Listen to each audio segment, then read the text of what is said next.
Et pour ouvrir à cette partie internationale, voyons en bref les grands titres de l'actualité de ces dernières 24 heures.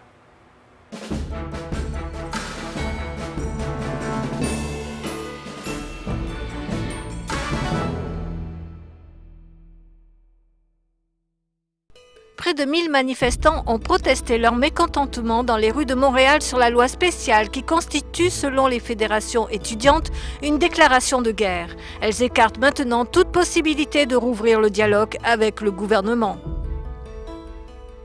Les autorités doivent s'armer de patience. Un voleur a dérobé un diamant dans une bijouterie de Windsor à Ontario. Sa meilleure cachette a été celle de la vallée.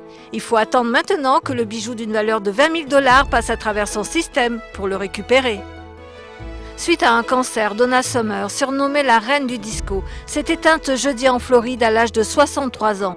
Dans le début des années 70, la chanteuse avait marqué l'histoire de la disco avec des hits comme Let's Dance, Hot Stuff ou encore Bad Girls. Financé par les fonds arabes et entrepris par les entreprises chinoises, le barrage de Roseres au Soudan est devenu le plus long au monde avec une longueur de 25,1 km. Il joue un rôle important dans le développement économique du Soudan. La flamme olympique est passée à Athènes. La princesse Anne et David Beckham ont également assisté à l'événement. La flamme des Jeux olympiques de Londres a été remise jeudi lors d'une cérémonie dans le stade de marbre qui a accueilli les premiers Jeux modernes en 1896. Un navire de pêche japonais de 50 mètres de long s'est échoué sur une des plus belles plages du Cap en Afrique du Sud. Le Maru Fiatsu est un vieux navire fragilisé. Les autorités maritimes ont donc déclaré que le Maru Fiatsu, qui contient 90 tonnes de diesel, devra être vidé de son carburant avant de commencer toute opération de remorquage.